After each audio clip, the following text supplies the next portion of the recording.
આપણે આજે આપણા પિતાને સમજીએ. સાહેબ, આપણે જ્યારે 5 વર્ષના હતા ને ત્યારે આપણને એવો વિચાર આવતો કે પપ્પાને બધી ખબર પડે હો.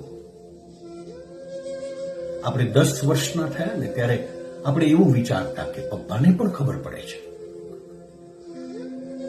આપણે 20 વર્ષના થયા ને ત્યારે એવું વિચારતા કે આ થોડી પપ્પાને ખબર પડે. આપણે 25 વર્ષના થયા ત્યારે આપણે એવો ભ્રમ રાખતા કે આમાં પપ્પાને શું ખબર પડે, આના કરતા તો મને વધારે ખબર પડે છે.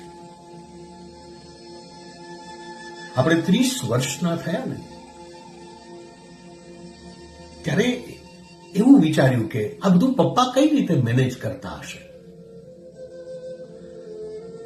આપણે 40 વર્ષના થયા ત્યારે ક્યારેક એવું વિચારી લીધું કે પપ્પાને પૂછી લઈએ તો એના જીવનનો અનુભવ તો મોટો છે. અને આપણે જ્યારે 50 વર્ષના થઈએ ને ત્યારે એવો વિચાર આવે કે કાશ કદાચ આજે પપ્પા જીવતા હોત તો મારે આટલું દુઃખી ન થવું પડત.